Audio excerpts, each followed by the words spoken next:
말씀 기도회를 시작하는 지금 우리 상황이 굉장히 뒤숭숭하고 좀 어렵습니다. 무더위는 올해는 정말 유난히 무더울 것 같습니다. 벌써 6월이 이 정도면 올 여름 어떻게 보내나 이런 생각이 들 정도입니다. 바깥을 나가기가 겁이 날 정도인데요. 게다가 또 태풍 소식도 이제 시작이 되었습니다. 만만치 않은 그런 자연재해로 인한 고통도 예상이 됩니다. 자연 문제만 그런 게 아니고 전쟁, 또 물가 상승 이렇게 시작되는 경제적인 위기가 바로 눈앞에 지금 와 있고 이미 우리가 겪고 있는 일이기도 합니다. 얼마 전에 일가족이 아마 스스로 목숨을 끊었지 않았나 그런 뉴스를 보면서 마음이 참 안타까웠는데 역시 경제적인 문제인 것 같습니다.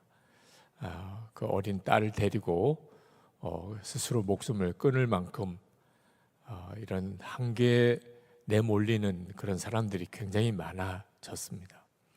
두려움, 또 염려, 또 절망, 아주 우울함 이렇게 내몰리는 그런 형편이 지금 우리의 형편입니다.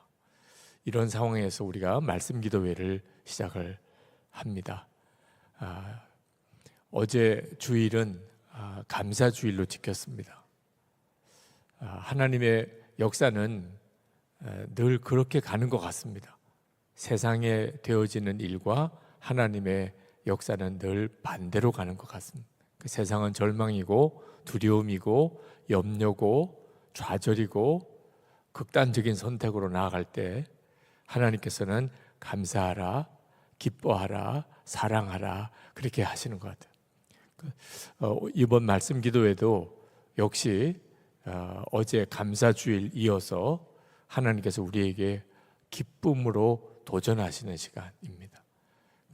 저는 그런 마음이 듭니다. 말씀 기도를 준비하면서 이번 말씀 기도회에는 정말 엄청난 역사가 일어날 모양이다.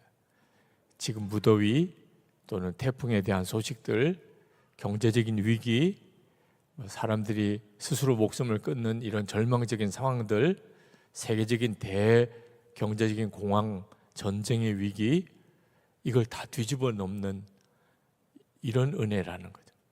그러니까 이번 말씀 기도의 은혜는 이건 엄청난 은혜이구나. 우리 단단히 마음에 준비하고 우리 말씀을 붙들고 기도하십시다.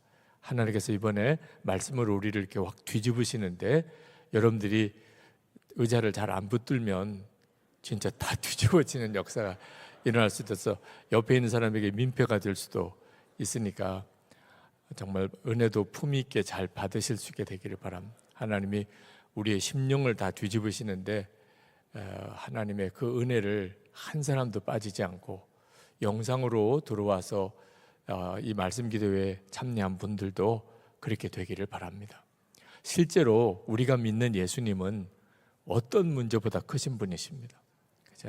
폭염보다도 예수님은 더 크시고 태풍보다 더 크시고 암병보다 더 크시고 경제적인 어떤 위기보다 예수님은 더 크시고 어떤 절망적인 상황도 바꿔내시는 분이 예수님이시잖아요. 그렇죠? 사망의 권세를 이기고 부활하신 분이 예수님이시잖아요. 그러니까 이번 말씀 기도회에 주님이 지금 우리가 처해져 있는 이 환경과 상황의 어려움을 능히 뒤집으시는 것은 어쩌면 당연한 일이죠. 우리가 나는 죽고 예수로 사는 믿음이 지금이야말로 필요합니다. 예수를 믿어도 이번에도 그저 적당히 은혜 받을 생각하시면 더 감질날 뿐이죠. 적당히 은혜 받을 것을 거부합니다. 하나님, 이번에는 정말 진짜 세상을 이기는 그 은혜를 받기를 원합니다. 나는 죽고 예수로 사는 십자가의 복음이라고 말만 들었는데 이번 말씀 기도회에서 제가 확실하게 그 은혜에 들어가게 되기 바랍니다. 주님과 정말 동행하는 그 은혜를 받기를 원합니다. 정말 세상보다 더 크신 주님, 세상이 줄 수 없는 기쁨이 이번 말씀 기도의 주제죠. 세상이 줄 수 없는 기쁨, 이번에 정말 제가 누리기 원합니다. 여러분 정말 그렇게 기도하고 시간 참여하시고 미리 준비하시고 또 말씀 기도에 참여하시고 또 하루 종일 기도하고 말씀으로 준비하고 그렇게 은혜를 받으시게 되기 바랍니다. 사실 오늘 이 시간에는 제가 말씀 기도에 인도하는 게 아니고 제 아내가 인도하기로 돼 있었어요. 제 아내가 말씀 기도회를 우리 교회에서 아주 적은 그룹에서부터 말씀 기도회를 시작을 했었거든요. 그러다가 이제 이 말씀 기도회가 이렇게 커진 거예요. 항상 말씀 기도회 시간에는 제 아내가 거의 주 강사가 됐고 어느 순간부터는 이제 1시간을 담당하는 역할을 했지만 이번이 사실 이 여름 말씀 기도회로는 마지막입니다. 저와 제 아내가 섬길 수 있는 이제 공적인 담임 목사로서의 사역의 마지막이니까 제 아내가 당연히 첫 번째 말씀 기도회는 인도를 해 주기로 했고 또 그렇게 계획을 했었는데 안 하겠다는 거예요. 아무리 달래도 안 하겠다는 거예요. 네, 그래서 제가 이렇게 섰습니다. 네. 제 아내의 마음이 그런 마음인 것 같습니다. 네.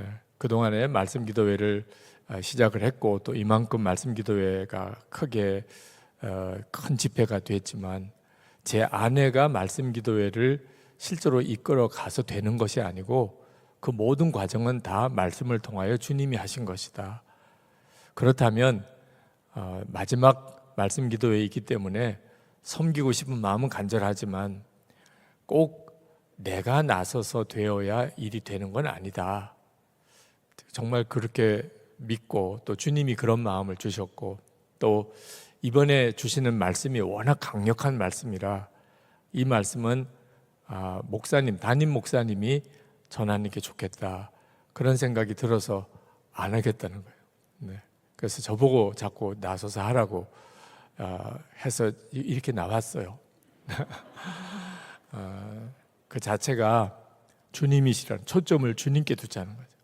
뭐 박리브가 사모냐, 유기성 목사냐, 또는 우리 김다혜 목사님이냐, 그게 중요한 게 아니고 정말 주님께, 예수님께 초점을 맞추자. 우리의 삶의 위기를 극복하게 해주실 분은 예수님, 우리의 문제를 능히 이기게 하실 분도 예수님입니다. 그 예수님에게 정말 초점을 맞추자. 빌립보서는 계속 그 말씀이에요. 실제로 우리가 빌립보서를 읽어보면 우리가 이 말씀을 감당할 수 있을까 할 정도로 굉장히 강력한 말씀입니다. 이 빌립보서는 사도 바울이 옥중에서 쓰신 편지예요. 에베소서, 골로새서, 빌레몬서 다 옥중 서신인데 옥중에서 빌립보 교인들을 향하여 쓴 편지입니다. 이 빌립보 교회는 사도행전 16장에 그 빌립보 교회가 세워진 과정이 나옵니다. 사도 바울이 아시아에 복음을 전하려고 그렇게 애를 썼는데 성령이 막으시고 그러다가 환상 중에 마게도냐 지역에 빌립보가 있는 마게도냐 쪽 지역에서 우리를 도우라고 환상 중에 부르는 사람의 손짓을 보고 하나님의 뜻이구나. 그래서 복음 들고 유럽으로 건너와서 빌립보라는 곳에서 복음을 전하다가 옥에 갇히고 그러다가 기적적으로 지진이 일어나고 간수장이 예수를 믿게 되고 그렇게 해서 교회가 세워진 것이 빌립보 교회예요. 근데 이 빌립보 교회는 사도 바울의 선교 여행에 아주 든든한 후원자였습니다.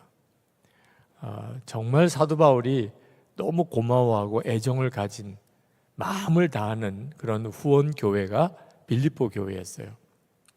그 빌립보 교회를 향하여 사도 바울이 쓴 편지가 빌립보서입니다. 왜 빌립보서를 이번 여름에 우리가 읽게 되었나? 사실 선한 목자 교회는 교회가 재창립할 때부터 20년 동안 오직 예수님만 바라보자, 예수님의 인도함만 받자, 24시간 주님을 바라보자, 나는 죽고 예수로 산다, 이런 믿음으로 20년을 달려온 교회예요. 이유는 우리 교회가 워낙 절박한 상황에 내몰렸기 때문입니다. 그러니까 하나님이 진짜 살아계시면, 주님이 정말 살아계시다면 우리는 살 것이고, 만약에 주님이 살아계시지 않는다면 우리는 그냥 다 망할 수밖에 없는, 우리가 할 수 있는 길은 오직 하나, 예수님만 붙잡자. 나는 죽고 예수로 사는 그 믿음을 분명히 하자. 그래서 20년을 달려왔고, 그리고 지금의 교회가 됐습니다. 꽤 괜찮은 교회라는 소문이 날 정도가 된 것은 감사하죠. 선한목자교회가 꽤 괜찮은 교회다, 그렇게 사람들에게 알려진 것도 참 귀한 일이죠. 우리가 예수님만 붙잡으니까 그렇게 된 거죠. 자, 그런 상황에 지금 왜 우리가 빌립보서를 읽어야 하는가? 하나님은 왜 우리에게 빌립보서를 읽게 하셨나? 여러분, 하나님은 우리에게 그저 또 조금의 은혜를 더 주시려고 빌립보서를 읽게 하신 게 아닙니다. 너희들이 조금만 더 나가면 아주 완전한 교회가 되겠어, 그런 뜻에서 말씀을 주실 게 아니에요. 오히려 하나님은 선한목자교회를 근본부터 완전히 뒤집어 흔들어 놓으시려고 빌립보서를 읽게 하시는 것 같습니다. 그만큼 빌립보서는 강력한 메시지예요. 빌립보서의 특징이 기쁨인데요, 세상이 줄 수 없는 기쁨, 그게 빌립보서의 주제이기도 합니다. 근데 문제는 그런 기쁨이 진짜 우리에게 있냐는 거예요. 선한목자교회가 좋은 교회로 소문이 나긴 했지만, 선한목자교회 교인들 여러분, 여러분의 마음에 진짜 세상이 줄 수 없는 기쁨, 어떤 것도 흔들 수 없는 기쁨, 어떤 어려움이 와도 솟아나는, 새옥에서부터 솟아나는 그 기쁨이 있나 말이에요. 빌립보서를 읽어보면 도무지 감당이 안 되는 말씀들이 계속 나옵니다. 이제 빌립보서 2장, 3장, 4장을 계속 읽어가겠는데, 그 말씀 앞에 선한목자교회는 아마 우리의 민낯이 다 드러날 것 같아요. 괜찮다, 그래도 꽤 괜찮은 교회야, 이런 평가를 받았던 게 아주 무색해질 만큼 그 말씀은 우리를 아주 심각하게, 과연 우리가 진짜 지금까지 제대로 믿음을 가졌었는지를 점검해 주는 말씀입니다. 우리가 많은 선교사님도 돕고 어려운 교회도 돕고 어려운 이웃들도 돕기도 해요.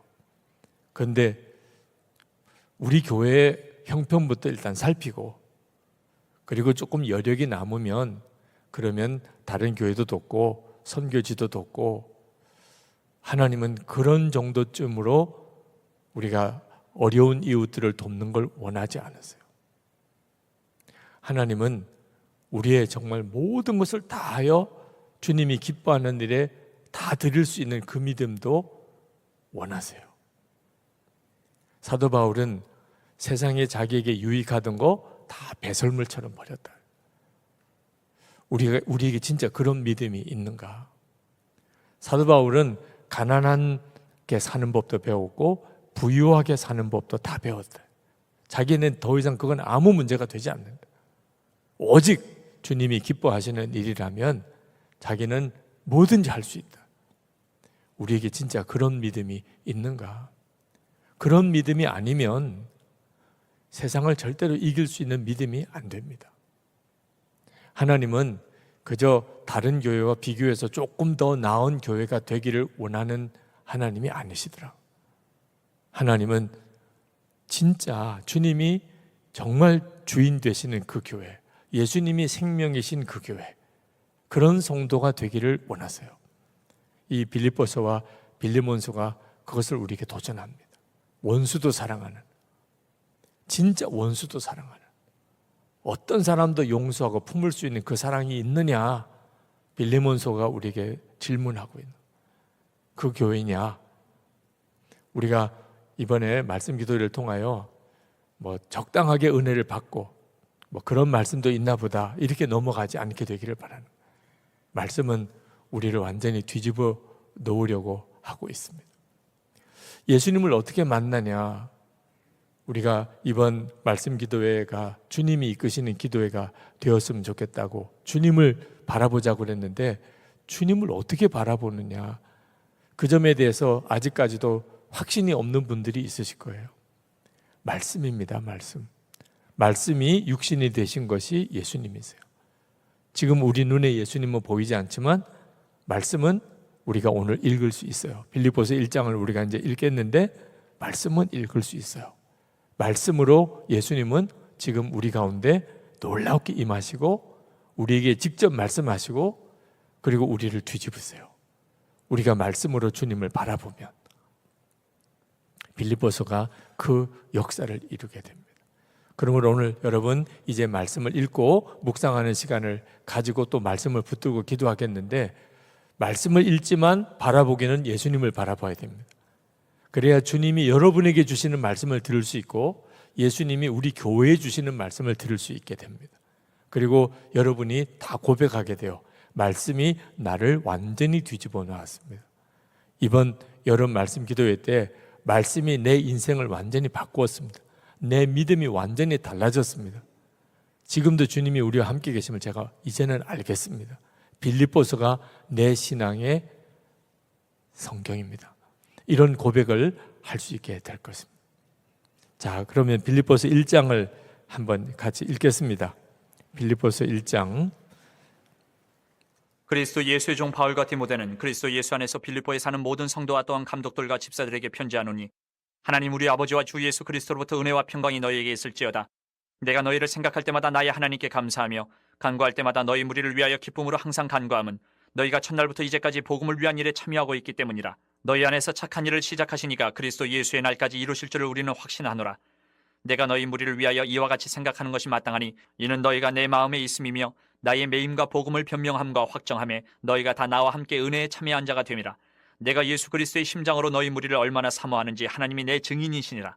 내가 기도하노라 너희 사랑을 지식과 모든 총명으로 점점 더 풍성하게 하사 너희로 지극히 선한 것을 분별하며 또 진실하여 허물 없이 그리스도의 날까지 이르고 예수 그리스도로 말미암아 의의 열매가 가득하여 하나님의 영광과 찬송이 되기를 원하노라. 형제들아, 내가 당한 일이 도리어 복음 전파의 진전이 된 줄을 너희가 알기를 원하노라.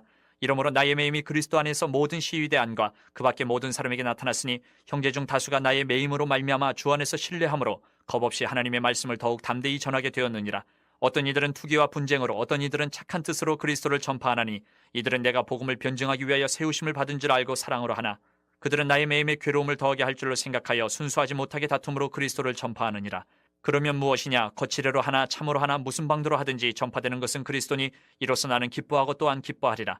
이것이 너희의 간구와 예수 그리스도의 성령의 도우심으로 나를 구원에 이르게 할 줄 아는 거로 나의 간절한 기대와 소망을 따라 아무 일에든지 부끄러워하지 아니하고 지금도 전과 같이 온전히 담대하여 살든지 죽든지 내 몸에서 그리스도가 존귀하게 되게 하려 하나니 이는 내게 사는 것이 그리스도니 죽는 것도 유익함이라.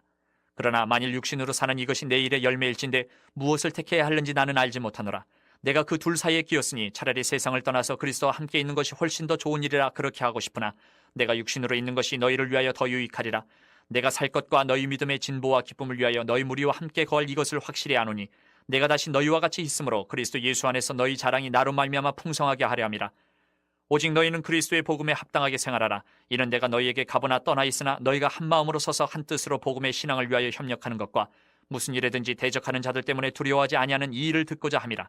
이것이 그들에게는 멸망의 증거요 너희에게는 구원의 증거니 이는 하나님께로부터 난 것이라. 그리스도를 위하여 너희에게 은혜를 주신 것은 다만 그를 믿을 뿐 아니라 또한 그를 위하여 고난도 받게 하려 하심이라. 너희에게도 그와 같은 싸움이 있으니 너희가 내 안에서 본 바요 이제도 내 안에서 듣는 바니라. 아멘. 아멘. 우리 말씀을 통해서 주님을 만난다고 했는데요, 한 5분 정도 개인적으로 다시 한번 말씀을 읽는 시간을 드리겠습니다. 여러분이 가지고 있는 영적인 깊이가 다 다르기 때문에 말씀을 통해서 주의 음성을 듣는 것이 다 사람마다 다르겠지만 분명한 것은 모든 사람이 다 이 말씀을 통하여 주의 말씀을 들을 수 있다는 것입니다. 어느 한 구절, 어느 한 단어가 특별히 여러분의 마음을 사로잡았다면 그러면 주님은 그것을 통해서 말씀하고 싶어 하신다고 믿으시기 바랍니다. 자, 개인적으로 다시 한번 성경을 읽으시면서 마음에 탁 와닿는 구절과 또는 단어를 표시를 한번 해보시고 주님은 왜 그것을 생각나게 하셨는지 딱 마음에 주셨는지를 옆에 한번 써보시기 바랍니다. 사실 우리가 조그만 소그룹이라면 이 말씀을 개인적으로 읽고 묵상하고 나누는 시간을 충분히 좀 가졌으면 좋겠는데 집회 형태로 가져야 되기 때문에 그럴 수 없는 것이 좀 아쉽습니다. 여러분들이 꼭 부탁하는데 여러분에게 개인적으로 사도 바울이 주신 편지라고 생각하고 말씀을 계속 몇 번 읽으시기 바랍니다. 말씀 기도회를 인도하려고 말씀을 1장을 읽은 걸 보니까 한 20번은 넘게 읽었더라고요. 여러분들도 뭐 그렇게까지 읽으라고 하진 않겠지만 이 빌립보서 2장, 3장 이제 매일매일 우리 말씀을 보실 텐데 꼭 몇 번이고 말씀을 읽으시고 여러분에게 주시는 말씀, 주님이 여러분에게 주시는 메시지를 한번 꼭 찾아보시기 바랍니다. 애초에는 좀 두세 사람씩 이 자리에서 좀 나누려고 했어요. 그리고 몇 분이 나와서 발표하시도록 했는데 코로나 확산이 좀 심상치 않습니다. 그래서 옆에 있는 분들과 이렇게 마스크를 했지만 대화를 하는 일이 적절하지 못할 것 같아요. 아쉽지만 옆에 있는 분들과 나누는 시간은 그냥 생략하도록 하겠습니다. 반드시 여러분에게 오늘 1장도 그렇지만 내일 2장도 내일 계속 말씀을 계속 읽고 오늘 1장도 말씀을 나중에 들으신 다음에 다시 한번 말씀을 꼭 보시고 여러분에게 주신 말씀을 받으시기를 바랍니다. 미리 말씀 기도 준비를 하셨던 팀들이 있으세요. 그분들이 말씀 기도를 서로 나누는 중에 한 3분 정도가 오늘 말씀 기도 그룹으로 나누다가 기도 제목을 붙잡은 것들 이 시간에 좀 나누시도록 해 주시면 좋겠어요. 김은진 권사님 어디 계신가요? 나오셔서 네, 저 뒤에 있네요.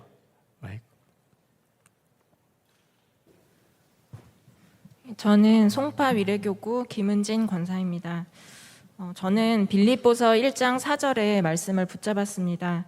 지금 사도 바울은 감옥에 갇혀서 힘들고 위로받아도 부족한 상황인데 오히려 밖에 있는 성도들을 위로하고 기쁨을 전하는 그런 모습이 일반적인 세상 사람들의 반응과 정말 완전히 다르다는 생각이 들었습니다.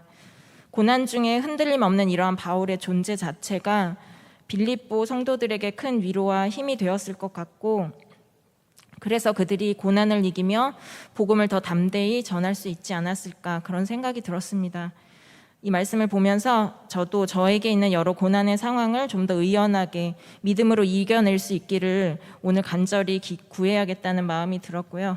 또 그런 모습이 선한 영향력이 되었으면 좋겠다는 소망도 품게 되었습니다. 감사합니다. 네, 고맙습니다. 박수해 주실까요? 네, 우리 손수미 집사님 어디 계신가? 앞에 계시네요. 손수미 집사님 나눠주세요. 안녕하세요. 저는 서울교구 손수미 집사입니다. 오늘 주님이 저에게 주신 말씀으로 붙잡는 말씀은 1장 8절 말씀입니다. 예수 그리스도의 심장으로 빌립보 교회를 사랑으로 품고 기도했던 바울의 간절한 마음을 붙잡습니다. 심장은 죽기까지 멈출 수도 없는 곳인데 예수님의 저를 향한 사랑이 이와 같음을 깨닫습니다. 나의 심장으로는 가정에서의 문제도 교회에서 관계의 어려움에도 쉽게 넘어지고 멈출 수밖에 없음을 경험하였습니다. 중보자 되시는 예수님과 기도자들의 사랑으로 말씀과 기도의 자리에 순종함으로 회복되었음을 선포합니다. 이제는 십자가에서 예수님과 연합된 그리스도의 심장으로 이웃을 사랑하고 간절함으로 중보하는 주님의 용사가 되게 하옵소서. 아멘. 감사합니다. 고맙습니다. 네, 우리 한 분 더 하죠. 고재영 권사님. 네, 앞에 나오셔서 나눠주시겠습니다. 저는 송파 위례구구 고재영 권사입니다. 저는 오늘 빌립보서 6장 말씀과 6절 말씀과 27절 말씀을 붙잡았습니다. 6절 말씀에 너희 안에 착한 일을 시작하시니가 그리스도 예수의 날까지 이르실 줄을 우리는 확신하노라.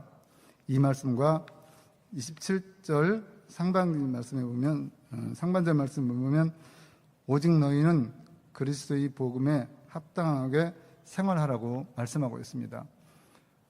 저는 속장으로 또 환우기도회 팀장으로 섬기고 있습니다. 매주마다 환우기도회를 하면서 저희 가정 얘기를 많이 나누고 있습니다. 저희 가정은 아내는 얼마 전에 암에 진단되었습니다. 그리고 얼마 전에 여기 예배를 보다가 갑자기 쓰러져서 응급실에 들어갔던 적이 있었습니다. 그리고 큰아이는 지금 30살이 되었는데 어릴 적에 선천성 심장병이 있어서 올 초에 수술을 하고 좀 지금은 괜찮아지고 있습니다. 그리고 둘째는 어릴 적에 그 조산으로 태어나서 임신 중독으로 태어났기 때문에 지금 정신지체 장애가 있는데 약을 먹는데도 불구하고 조절이 잘 되는데 엊그제도 이렇게 아이를 좀 이렇게 다른 아이를 때리는 바람에 경찰이 출동하고 가족들이 굉장히 긴장했고 굉장히 있었던 일이 있었습니다. 그런 일을 겪으면서 저는 아까 목사님께서 말씀하신 두려움과 고통도 있었지만 제 마음에 이런 두려움뿐만 아니라 분노들이 나오는 걸 느꼈습니다. 그것들을 누르려고 했지만 그것이 그렇게 본능적으로 되지 않는다는 걸 깨달았습니다. 그런데 오늘 말씀 중에 보면 착하신 일을 시작하신 이가 그리스도 예수날까지 이루시는 줄을 우리는 확신하라고 말씀했었습니다. 처음에는 이 말씀이 와닿지 않았지만 제가 기도하면서 왜 두려워하느냐, 나를 바라보라, 주님께 초점을 맞출 때 주님이 함께 하신다고 했는데 저는 그러지 못하고 세상을 바라보고 세상의 방법대로 살았음을 고백합니다. 주님께 기도하면서 회개하였고 주님께서 말씀하셨습니다. 주님께 나를 바라보라. 복음에 합당한 그 말씀을 통해서 그리스도의 복음에 합당하게 말씀을 바라보는 것이 주님을 바라보는 것. 오늘 이 말씀 기도를 통해서 저는 주님께 초점을 맞추고 주님을 바라보고 주님께 집중하는 것이 저의 기도의 제목입니다. 아멘. 감사합니다. 네. 우리 고재용 권사뿐만 아니라 우리 모두가 다 오늘 주님의 그 은혜에 이렇게 사로잡힌 바 되는 역사가 있기를 축복합니다. 주님이 그리하실 줄 믿습니다. 우리 말씀을 붙들고 기도하기 전에 다시 한번 1장 전체를 한번 간단하게 중요한 핵심 메시지를 한번 정리해보고 그리고 그 말씀을 붙들고 기도하려고 합니다. 이 빌립보서 1장에 크게 4가지의 가장 중요한 메시지가 있어요. 그 첫 번째 메시지는 정말 세상이 줄 수 없는 기쁨이 성도에게 있다는 것입니다. 1절부터 11절까지 말씀에 나옵니다. 이 빌립보서는 기쁨이 가득한 편지라고 별명이 붙어져 있어요. 빌립보서 전체에 기쁨이라는 표현이 무려 18번이 나옵니다. 그러니까 정말 기쁨의 서신이라는 별명이 붙을 만하죠. 어떤 형편과 처지에서도 기쁠 수 있다. 실제로 이 사도 바울의 처지는 기쁠 수 없는 처지예요. 성지순례를 갔을 때 이 사도 바울이 이 목배임을 당하여 순교했던 성당, 세분수 성당이라고 하는 성당에 갔었어요. 그 성당 안에 들어가서 그 벽에 붙여져 있는 사도 바울의 순교 장면의 그림을 보는 것 자체는 그걸 은혜롭게 이렇게 보지 않으면 이건 굉장히 끔찍한 그림들이에요. 사도 바울이 이 돌 기둥에 목을 거기에 얹어놓고 그리고 도끼로 목베임을 당하고 그 베어진 사도 바울의 목이 튕겨서 3번 이렇게 튕겨진 곳에 샘이 터졌다. 그래서 세분수 성당이라는 유래를 가지고 있는 성당인데 그 그림이 쫙 그려져 있는 거예요. 그리고 그 사도 바울이 목을 대어서 베었다는 그 돌 기둥도 있고요. 저는 은혜를 받은 게 아니고 그 마음 속에서부터 이게 뭐야 이런 생각이 들더라고요. 사도 바울이 그렇게 복음을 전하고 복음을 전했던 사도 바울의 마지막이 이거라고, 이렇게 죽은 것이라고, 그냥 죽어도 사실 쉽지 않은데 그렇게 목베임을 당하고 그런 비참하게 죽은 사도 바울이 그게 어떻게 그렇게 좋아 보였겠어요. 그 성당 바깥으로 나와서 그 뜰에 이렇게 앉아서 도대체 하나님은 왜 그렇게 하셨을까? 물론 뭐 성경을 모르는 내용도 아니고 그동안 설교도 여러 번 했지만 제 마음의 정서는 그 상황을 잘 못 따라가겠더라고요. 바로 그 순간이 지금 이 빌립보서를 쓰기 얼마 전, 얼마 뒤에 그 일이 벌어진 거예요. 사도 바울이 그렇게 죽은 겁니다. 그때 하나님께서 제 마음에 가지고 있었던 그 근본적인 질문을 주셨어요. 이런 상황 속에서 기쁠 수 있는가? 빌립보서라는 성경에 쓰여질 수 있는 건가? 도대체 어떻게 그게 가능했었나? 이건 그저 우리가 성경의 내용에 대해서 궁금해하는 어떤 성경 풀이가 아니고요. 그대로 지금 우리의 문제라니까요. 과연 지금 내 처지에서 기쁠 수 있는가 하는 거예요. 내가 이보다도 더 큰 어려운 처지에 갔다 하더라도 여전히 기쁠 수 있겠는가? 빌립보서가 우리에게 던져주는 가장 첫 번째 메시지예요. 도대체 사도 바울은 그 상황에서 어떻게 그렇게 기쁠 수 있었냐는 답은 하나입니다. 사도 바울이 감옥에 있지 않았고 예수님 안에 있었기 때문에. 사도 바울은 분명히 감옥 안에 있었어요. 그렇지만 사도 바울은 자기가 감옥 안에 있다고 표현하지 않고 예수님 안에 있다고 표현을 했습니다. 1절에 그리스도 예수의 종 바울과 디모데는 그리스도 예수 안에서 빌립보에 사는 모든 성도와 또한 감독들과 집사들에게 편지하노니, 자기가 지금 감옥에서 편지한다고 쓰지 않고 예수 그리스도 안에서 지금 내가 빌립보 교인들에게 편지한다고 했어요. 이 신앙이 사도 바울을 그렇게 기쁨의 서신을 쓰게 만든 거예요. 예수님 안에 있다. 지금 사도 바울은 스스로를 예수님 안에 있다고 그렇게 믿고 누렸어요. 여러분은 지금 어디 있죠? 교회 안에 있습니까? 여러분 집에 있습니까? 여러분 지금 차 중에 있습니까? 아마 여러분들이 수시로 나 지금 어디 있지? 그렇게 생각해 보면 여러분이 있는 곳이 굉장히 다양할 거예요. 근데 주님은 우리에게 도전하시기를 우리는 누구나 다 예수님 안에서 있는 자라는 거예요. 여러분은 집에 있을 수도 있고 교회에 있을 수도 있고 직장에 있을 수도 있고 극장에 있을 수도 있고 여러분 어디에 있든지 간에 여러분은 이미 예수님 안에 있는 사람입니다. 여러분이 이 사실에 대해서 분명한 믿음이 생기게 될 때 비로소 여러분은 세상이 줄 수 없는 기쁨을 경험하게 돼요. 사도 바울은 6절에서 또 놀라운 고백을 합니다. 너희 안에서 착한 일을 시작하시니가 그리스도 예수의 날까지 이루실 줄을 우리는 확신하노라. 사도 바울은요, 빌립보 교인들을 보면서 예수 그리스도를 보았어요. 예수님이 도대체 어디 계시지? 이런 질문들을 하게 됩니다.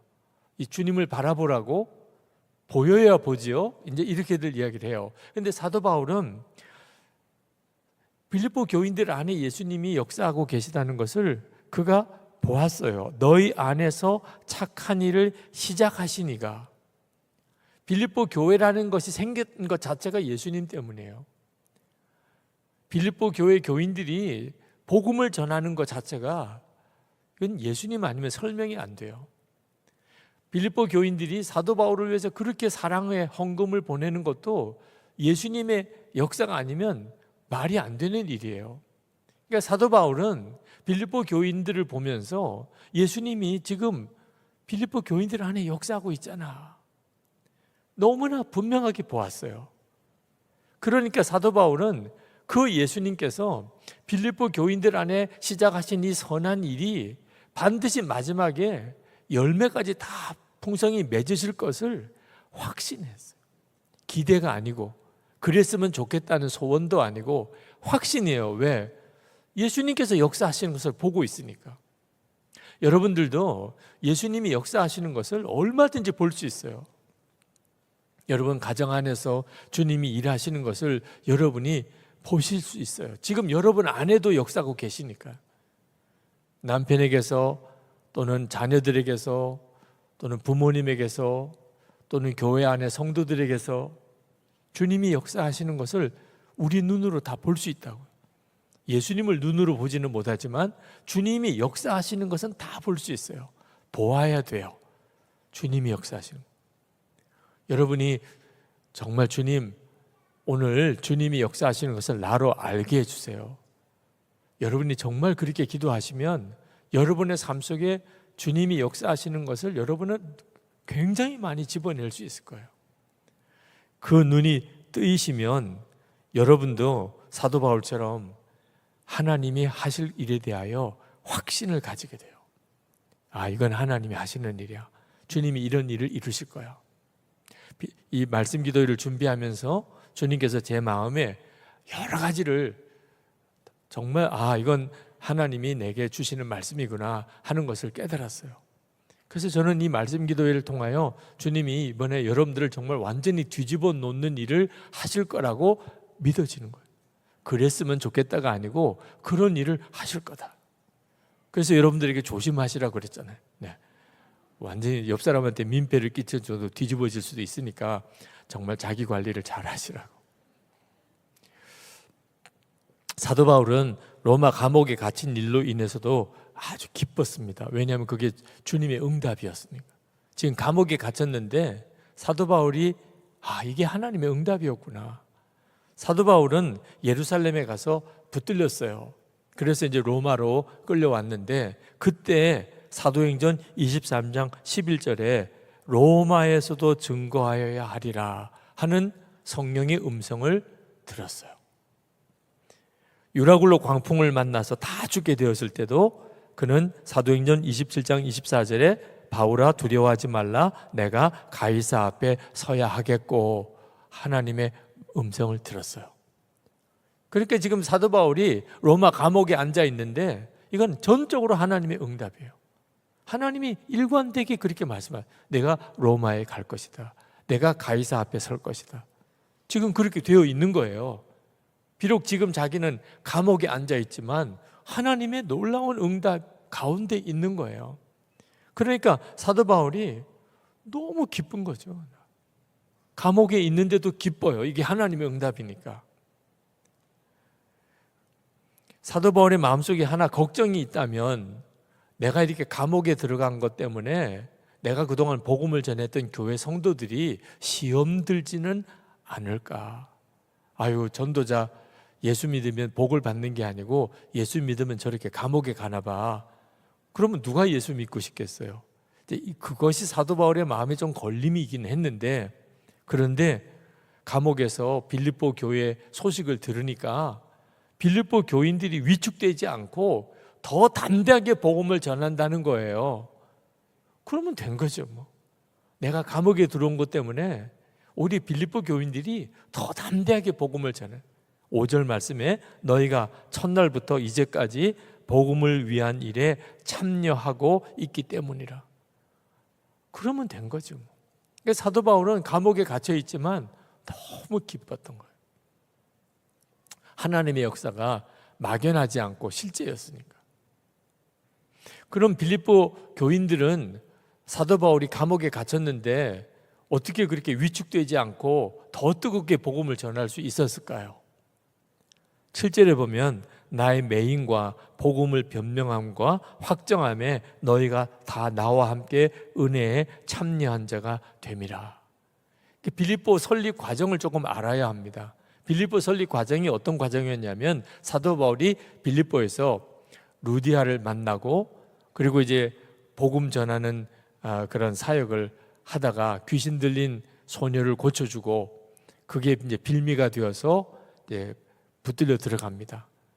그 귀신 들린 소녀를 통해서 점치는 사람의 영업을 방해했다고 그래서 감옥에 붙들려 들어가서 무지하게 매를 맞고 그리고 감옥에서 한밤중에 신라와 함께 찬송을 불러요. 그 찬송이 불러지면서 지진이 일어납니다. 그리고 옥문이 다 열리게 돼요. 간수장이 깜짝 놀라서 와서 옥문이 다 열린 걸 보고 죄수들이 다 도망간 줄 알고 자살을 하려고 합니다. 그때 사도 바울이 그 간수장을 붙잡죠. 우리가 하나도 도망가지 않고 있으니 걱정하지 말라. 그 간수장이 거기서 예수님을 믿게 돼요. 그리고 이제 빌립보 교회가 된 겁니다. 자, 여러분, 빌립보 교회는 감옥에서 일어난 놀라운 기적 같은 사건을 통하여 세워진 교회예요. 그러니까 빌립보 교인들이 사도 바울이 그 시위대 감옥에 갇혀 있다는 소식을 들었을 때 어떤 느낌이었을까요? 한편으로는 정말 사도 바울이 엄청 고생하시겠네 이런 생각이 들면서 또 한편으로는 또 감옥에서 역사가 일어나려나 봐. 할렐루야. 정말 이럴 수 있었잖아요. 그러니까 빌립보 교인들의 입장에서는 감옥에서 역사가 일어나서 교회가 된 거거든요. 그 교회 자체가. 그러니 사도 바울이 로마 감옥에 갔지만 여기에 무슨 하나님의 놀라운 계획이 있나 보다. 그러니까 사도 바울이 빌립보 교인들이 그렇게 담대할 수 있었던 거죠. 빌립보서는 사도 바울이 빌립보 교인들에게 보내는 꼭 연애 편지 같아요. 3절에 보면 내가 너희를 생각할 때마다 나의 하나님께 감사하며 간구할 때마다 너희 무리를 위하여 기쁨으로 항상 간구함은 7절에 너희가 내 마음에 있으며. 이런 구절은 연애 편지 쓸 때 인용해도 굉장히 효과가 좋을 거예요. 네.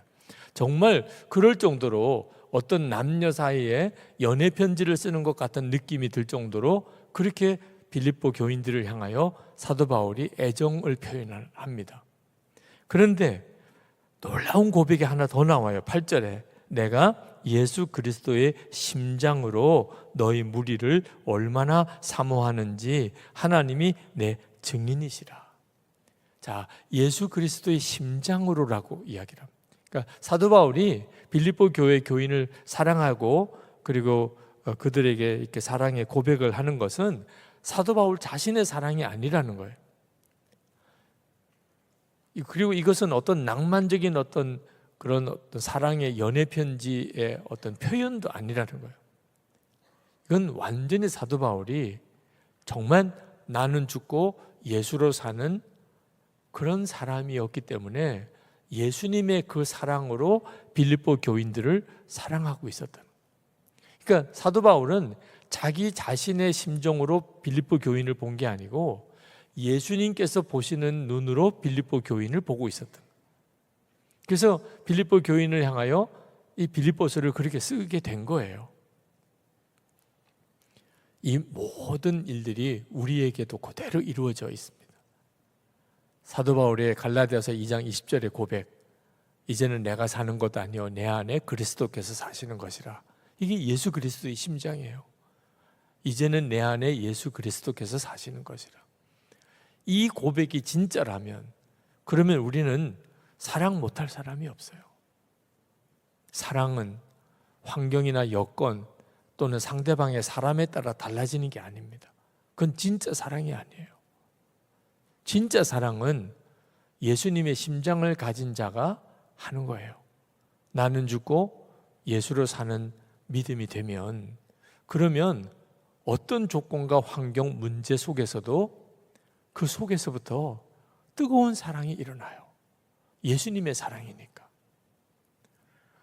오늘 우리가 이 빌립보서 1장에서 정말 붙잡아야 될 것, 도대체 이 사도 바울의 이 놀라운 기쁨은 어디서 나온 거예요? 그 환경, 여건, 조건은 도무지 기쁠 수가 없는데 그는 어떻게 이렇게 기뻐하냐? 그리고 그는 어떻게 이렇게 사랑하냐? 예수 그리스도 안에 있었기 때문에. 그냥 상투적인 표현으로 쓴 게 아닙니다. 진짜 사도 바울은 예수님의 심장을 가지고 살았어요. 예수님이 사도 바울 안에 거하셨어요. 자, 두 번째 메시지는요, 어떤 시험도 이기는 믿음이에요. 12절부터 18절까지. 빌립보서가 1장이 주는 중요한 메시지입니다. 사도 바울이 12절에 내가 당한 일이라고 이렇게 표현합니다. 내가 당한 일. 얼마나 어려운 일을 겪었으면 내가 당한 일이라고 이렇게 표현했겠어요. 사도 바울은 감옥에 갇혀 있습니다. 그 자체가 사도 바울로서는 고통스러운 일이지만 더 고통스러운 것은 전도를 못한다는 거예요. 감옥에 갇혔으니까 전도를 못하게 되는 거예요. 그게 사도 바울에게는 더 큰 어려움이었어요. 감옥 생활이 어려운 것보다 더 어려운 거, 전도를 못하게 된 거예요. 그런데 그보다 더 어려운 일은 자기가 감옥에 갇혔다고 사도 바울을 시기 질투하던 이들 중에 역으로 열심히 전도해서 사도 바울의 영적인 어떤 리더십을 자기가 대신 가로채려고 하는 이들이 준동하고 있다는 소식을 들은 거예요. 그게 사도 바울에게 있어서는 얼마나 큰 시험이었겠어요. 어떻게 그럴 수 있어요? 같은 믿음의 형제들이 사도 바울이 감옥에 들어간 것을 더 좋은 기회라고 여기고, 그리고 그 기회를 틈타서 자기 세력을 확장시키려고 하는 그런 이야기를 들을 때 사도 바울이 얼마나 어려웠겠어요. 그런데 참 놀랍게도 18절에 사도 바울이 이런 말을 합니다. 나는 기뻐하고 또한 기뻐하리라. 시험은 엄청난 시험이 왔는데 기뻐하고 기뻐하리라. 그러면 끝이죠. 더 이상 시험될 일이 뭐가 있어요? 기쁘대는데, 그 일이 기쁘대는데. 여러분, 어떤 시험이 와도 그 시험을 이길 수 있는 기쁨이 오는 믿음, 이게 지금 빌립보서 1장에서 우리에게 주님이 사도 바울을 통하여 주시는 도전이에요. 우리에게 갖가지 시험이 있습니다. 제가 성경을 읽으면서 정말 이해가 안 되는 것 중에 하나가 감당할 수 없는 시험은 주신 적이 없다. 정말 그럴까? 성도들의 개인적으로 겪는 어려운 일을 상담하고 기도하다 보면 이런 문제를 이길 수 있는 사람이 누가 있을까? 그런 심정이 드는 교인들이 한둘이 아니에요. 정말 감당할 수 없는 시험 주신 적이 없는 건가? 그 말은 뒤집어 이야기하면 우리가 어떤 시험을 당해도 능히 이길 수 있다, 그 말이에요. 그 사도 바울이 그 증인이에요. 사도 바울이 이렇게 오히려 기뻐하고 기뻐할 수 있었던 이유는 12절에 도리어라고 이렇게 표현을 합니다. 형제들아, 내가 당한 일이 도리어 복음 전파의 진전이 된 줄을 너희가 알기를 원하노라. 그러니까 사도 바울은 자기가 감옥에 갇혔기 때문에 전도를 못하게 된 줄 알았어요. 그런데 아주 간단하게 요약해서 이야기하면 사도 바울이 이 로마 시위대 감옥에 갇힌 것 때문에 그냥 감옥 바깥에서는 도저히 전도할 수 없었던 로마의 최상류층 사람들에게 전도의 문이 열린 거예요. 이 로마 시위대 감옥이 어떤 감옥이냐면 로마의 최고 정치인들의 수용소예요. 로마의 귀족들이 뭘 죄를 지었거나 잘못했을 때 그들을 가두는 감옥이 로마 시위대 감옥입니다. 그러니까 사도 바울은 그 시위대 감옥에 앉아서 황제의 시위대, 가장 측근에서 황제를 보위하는 그 시위대 사람들을, 그 사람들 중에는 사도 바울을 신문하고 재판하고 하는 일을 다 하잖아요. 그들 앞에서 사도 바울은 너 무슨 죄를 지었냐? 저 예수님 부활을 믿습니다. 도대체 그게 무슨 말이냐? 잘 들어보세요. 예수님이 십자가에 죽으시고 사흘 만에 부활하셔서 누구든지 그를 믿기만 하면 다 죄를, 아니 지금 나를 전도하려고 하냐? 아니 그게 내 죄목이라니까요.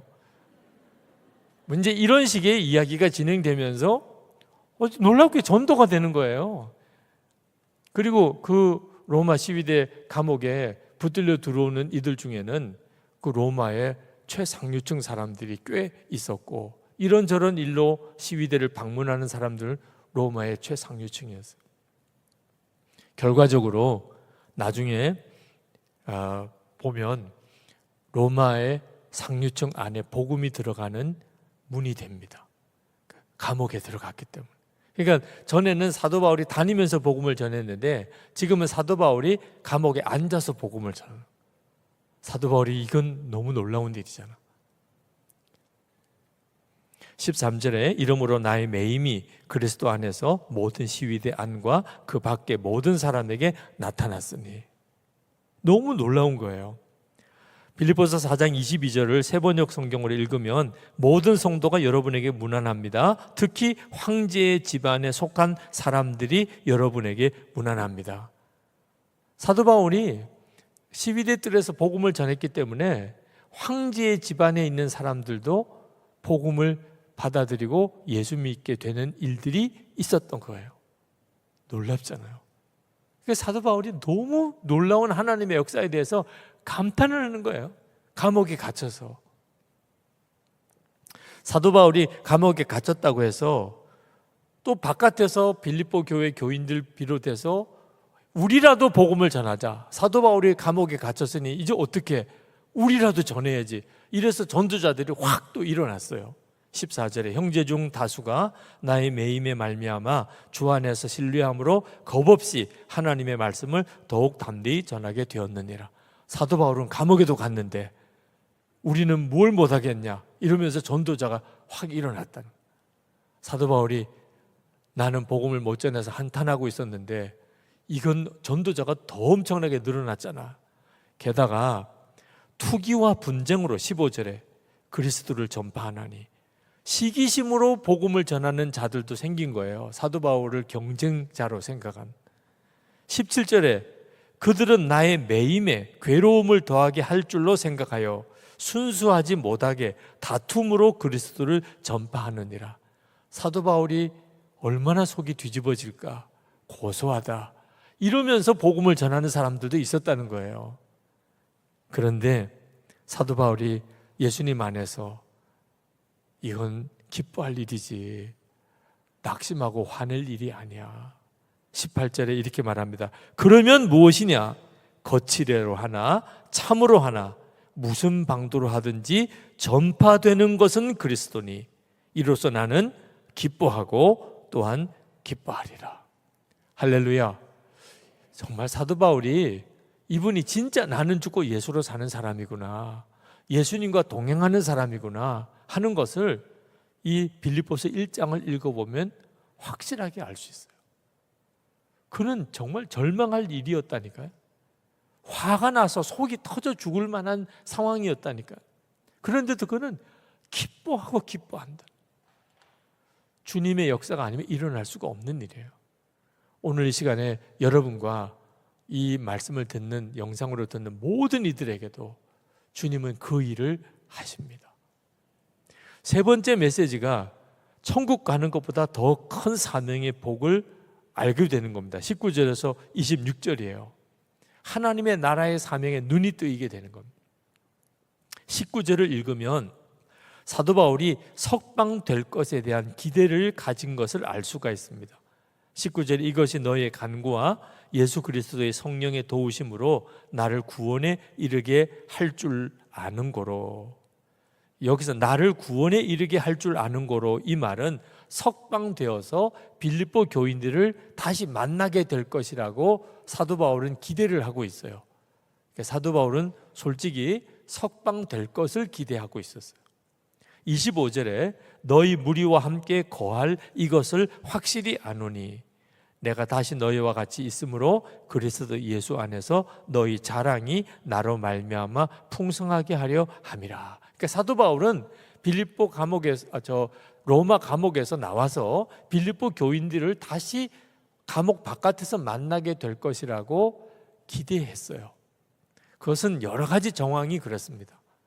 하나님께서 예루살렘의 암살 위기도 벗어나게 하시고 유라굴로 광풍도 벗어나게 하시고 그렇게 로마로까지 오게 했으니 이제 스페인까지도 땅끝이라고 여겼던 곳이에요. 스페인까지도 가게 하실 것이다. 사도 바울은 그런 생각을 할 만했습니다. 그래서 석방될 것이라고 사도 바울은 인간적으로 생각을 했었어요. 그러나 또 동시에 사도 바울은 여기서 내가 죽을 수도 있다는 것에 대해서도 사도 바울은 함께 생각했었어요. 21절에 이는 내게 사는 것이 그리스도니 죽는 것도 유익합니다. 사도 바울은 내가 여기서 그냥 죽어도 순교를 당해도 내게 유익하다, 이런 생각을 했습니다. 사도 바울은 풀려날 것에 대한 생각도 했고 죽을 것에 대한 생각도 다 같이 있었어요. 근데 사도 바울의 마음속에 풀려나든지 죽든지 그건 상관이 없었어요. 사도 바울은 오직 하나, 풀려나더라도 주님을 위해서, 죽더라도 자기가 원하는 것은 주님밖에 없었습니다. 그래서 20절에 살든지 죽든지 내 몸에서 그리스도가 존귀하게 되게 하려 하나니. 그러니까 사도 바울은 마음에 죽고 사는 문제에 대해서 더 이상 연연함이 없었어요.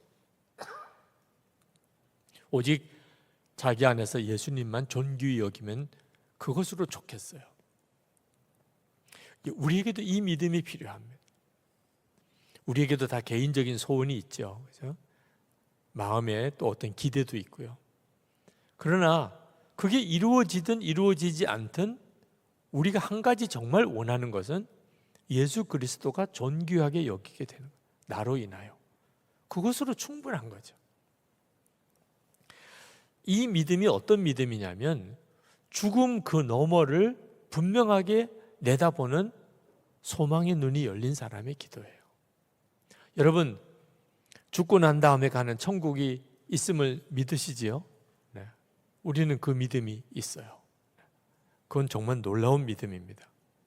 근데 이 천국에 대한 믿음을 가지고 있는 사람의 놀라운 표징이 기쁨이에요. 만약에 내가 천국이 있으니까 빨리 죽고 싶다. 지긋지긋한 세상, 하나님 나 빨리 죽게 해주세요. 더 이상 살고 싶지 않아요. 그 사람도 천국에 대한 믿음은 있는 거지만 진짜 참 소망은 아니에요. 왜냐하면 기쁨이 없어요.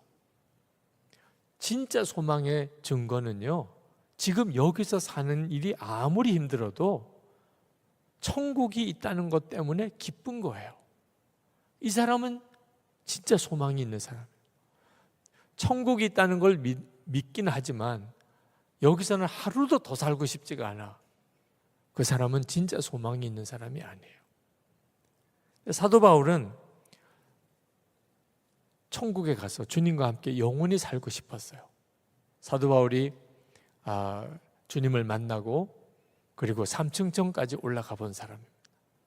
그래서 얼마나 놀라운 그 세계가, 영생의 세계가 있는지를 사도 바울은 다 알았어요. 그러니까 사도 바울은 솔직히 말해서 복음 전하는 전도자로 이 세상에 사는 일이 사도 바울에게는 얼마나 고생스러웠겠어요. 그러니까 빨리 천국 가는 것이 사도 바울에게는 원함이었어요. 그런데 사도 바울은 하나님께서 내가 빨리 죽어서 천국에 가는 것이 하나님이 사도 바울에게 정말 원하는 게 아니고 이 땅에 남아서 복음을 전하는 것이 하나님의 나라를 위해서 더 유익하다는. 그래서 사도 바울의 마음속에 석방되었으면 하는 기대를 갖는 이유는 하나예요. 죽는 게 두려워서가 아닙니다. 복음 전할 기회를 더 얻기 위해서, 한 사람이라도 한 나라라도 더 가서 복음 전하기 위하여.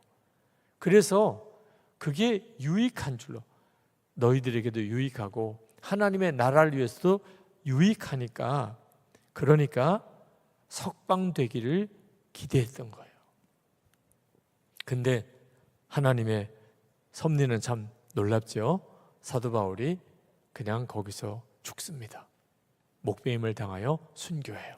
그래서 사도 바울이 이 세상을 떠나서 주님께 가는 것이 내게 더 좋은 일이라. 23절에 보세요. 차라리 세상을 떠나서 그리스도와 함께 있는 것이 훨씬 더 좋은 일이라. 그렇게 하고 싶으나 내가 육신으로 있는 것이 너희를 위하여 더 유익하리라. 사도 바울은 정말 그렇게 하고 싶은 그것을 내려놓았어요. 하나님 빨리 데려가서 더 이상 고생하지 않고 주님과 함께 영원히 살고 싶습니다. 그런데 제가 남아서 고난을 당할지라도 복음을 계속 전하는 일이 교인들에게도 유익하고 하나님의 나라를 위해서도 유익하니 그렇게 하겠습니다. 그랬는데 하나님이 사도 바울을 데려가신 거예요. 그러면 이제 선교는 중단된 것일까요? 그렇지가 않았잖아요. 사도 바울이 그렇게 순교했지만 복음은 더 강력하게 퍼져나갔어요. 하나님의 역사는 우리의 사람의 생각으로 속단할 일이 아니라는 거예요. 오늘도 역시 마찬가지입니다. 우리들에게도 여러 가지 많은 변수들이 있어요. 근데 그 중에 하나는 나에게 내가 원하는 것, 내가 원하는 것. 또 하나는 하나님과 사람들에게 유익한 것. 둘 중에서 사람이니까 내가 원하는 것에 집착하게 되죠. 근데 사도 바울은 그러지 않았어요. 내가 정말 원하는 것은 빨리 천국 가는 거지만, 그러나 내가 석방되어서 복음을 더 전하는 것이 더 유익하다고. 사도 바울은 원칙이 그 원칙이었어요. 어떤 것이 주님을 위해서 더 유익하냐? 어떤 것이 사람들에게 더 유익하냐? 이 믿음은 죽음 그 너머에 대한 확신 때문에 온 거예요.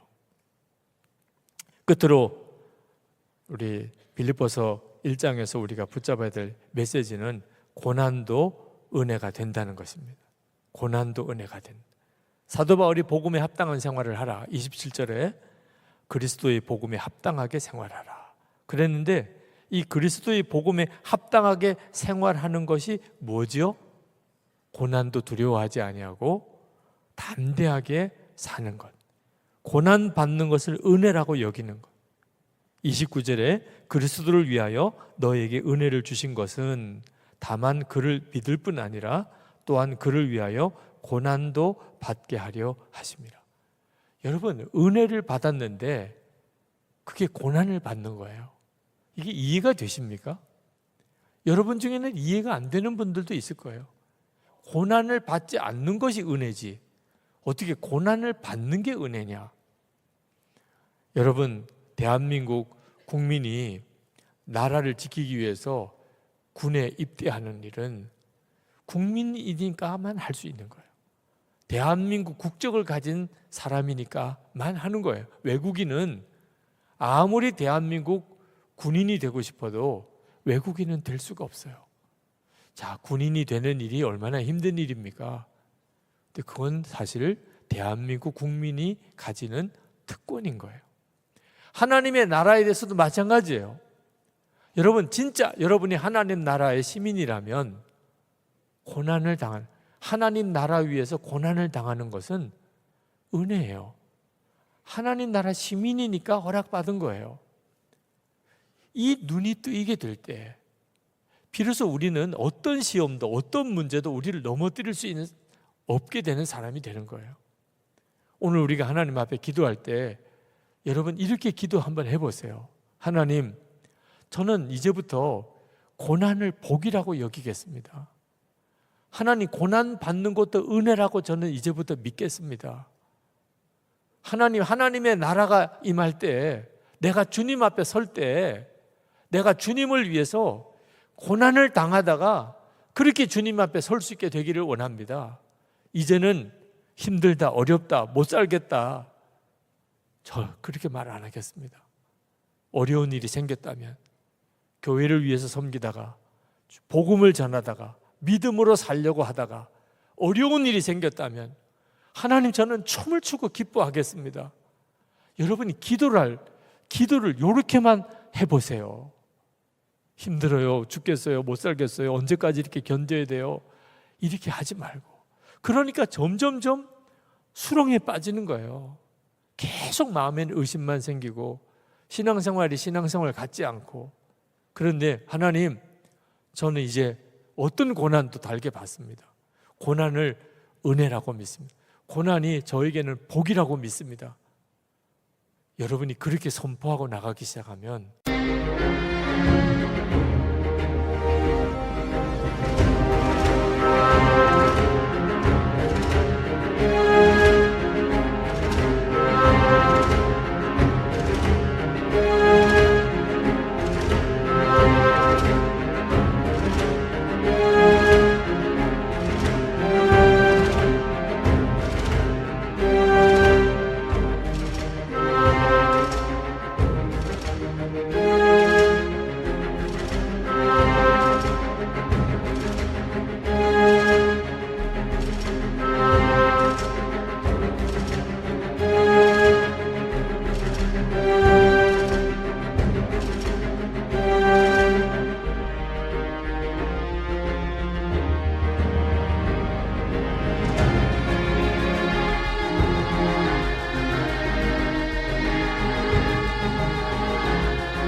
deep, where the secrets of the earth lie still. I find a promise I will keep, in this dreamscape where time stands still. The canopy above me spreads, I shelter.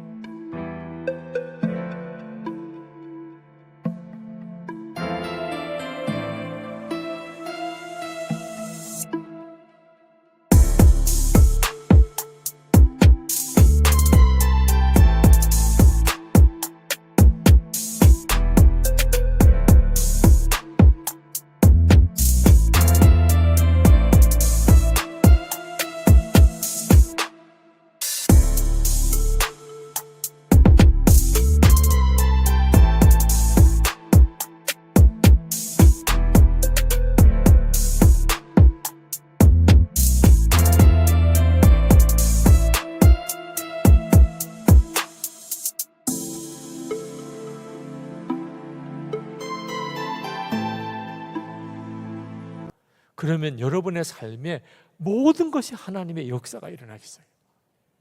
빌립보서가 우리에게 주는 엄청난 도전이에요. 믿음을 바꾸라, 기도를 바꾸라, 생각을 바꾸라. 이게 복음에 합당한 삶을 사는 사람이라는 거예요. 자, 이제 우리 기도하는 시간을 좀 갖겠습니다. 말씀을 붙들고 우리 기도하는 시간을 갖겠습니다. 하나님께서 우리의 기도를 통해서 우리의 심령을 뒤바꾸시고 정말 주를 만나는 눈을 열어주시고 우리의 심령 속에 오늘 성경을 읽기만 했던 그 세상이 줄 수 없는 기쁨을 경험하는 역사를 이루실 줄 믿습니다. 4절 말씀이 이루어지도록 기도합시다. 간구할 때마다 너희 무리를 위하여 기쁨으로 항상 간구함은 아버지 하나님, 기쁨으로 항상 간구하게 해주옵소서. 무슨 기도를 하든지 기쁨으로 항상 간구하게 해주옵소서. 때때로 우리 마음에 우울함이 찾아올 때가 있습니다. 기쁜 일 아무것도 없다는 느낌이 들기도 합니다. 어떤 때는 짜증이 날 때도 있습니다. 어떤 때는 그냥 정말 죽고 싶고 떠나고 싶고 다 버리고 싶은 그런 순간이 올 때도 있습니다.